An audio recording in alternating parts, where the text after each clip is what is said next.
हिमाचल की सियासत में गर्माहट भरेंगे जेपी नड्डा। भारतीय जनता पार्टी के राष्ट्रीय अध्यक्ष एवं केंद्रीय स्वास्थ्य एवं परिवार कल्याण मंत्री जगत प्रकाश नड्डा सियासत में गर्माहट भरने के लिए 3 दिवसीय दौरे पर आ रहे हैं। बिहार में प्रस्तावित विधानसभा चुनाव के चलते अत्यंत व्यस्त शेड्यूल के बावजूद जेपी नड्डा अपने गृह जिला आएंगे और 30 सितंबर से 3 अक्टूबर तक नड्डा जिला बिलासपुर के प्रवास पर ही रहेंगे। इस दौरान वह विभिन्न धार्मिक, सामाजिक एवं शैक्षणिक कार्यक्रमों में भाग लेंगे। जल्द ही पार्टी के राष्ट्रीय कार्यालय दिल्ली से उनके दौरे का आधिकारिक शेड्यूल जारी होगा। इस बार भी उनके आने की पूर्ण उम्मीद है।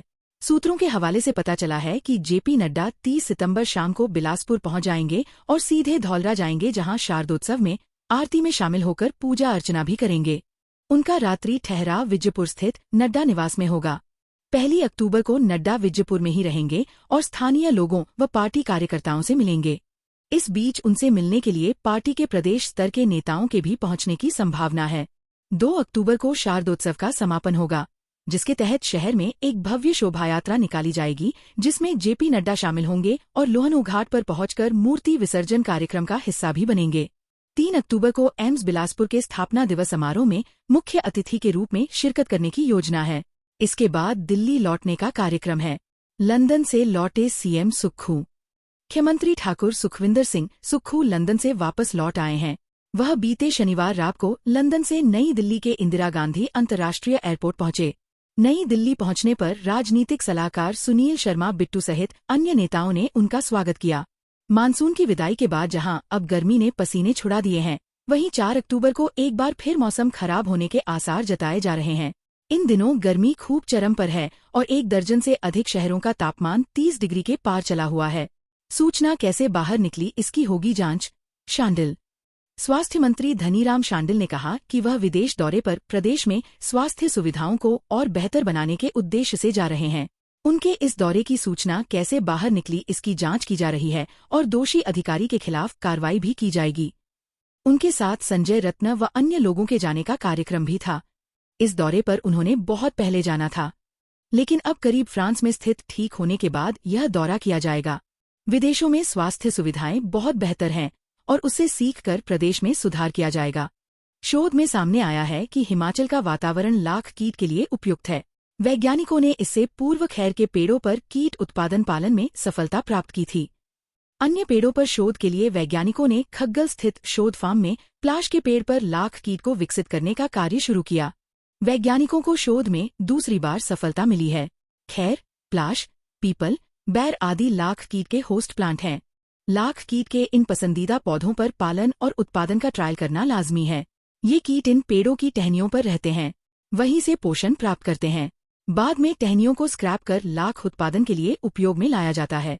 इसके लिए 25 डिग्री तक तापमान जरूरी है। लाख कीट पीला, संतरी और लाल रंग का होता है।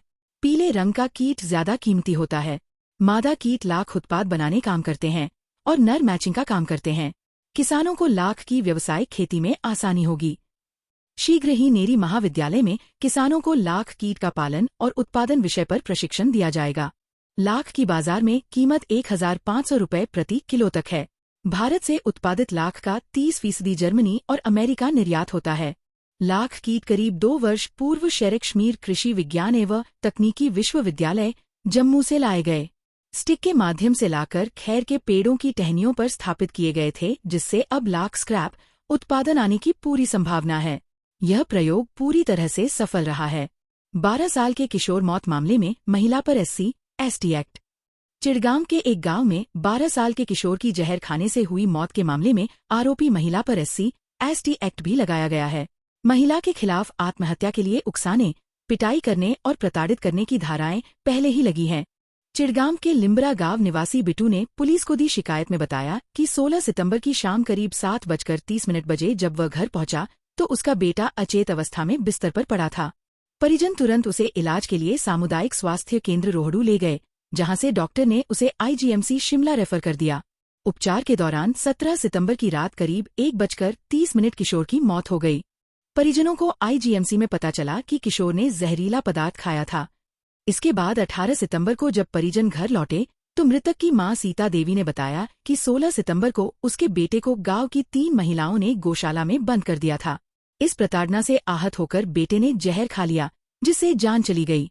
किशोर को इस कारण गौशाला में बंद किया था कि वह अनुसूचित जाति से संबंध रखता था और खेलते खेलते दूसरी जाति के परिवार के घर चला गया था। रोहड़ू के डीएसपी प्रणव चौहान ने बताया कि परिजनों के बयान पर मामला दर्ज किया गया है। किशोर की मां के बयान भी दर्ज किए गए हैं। SC/ST एक्ट के तहत मामला दर्ज किया गया है। पुलिस मामले की जांच कर रही है। मामले में अभी एक ही महिला का नाम सामने आया है।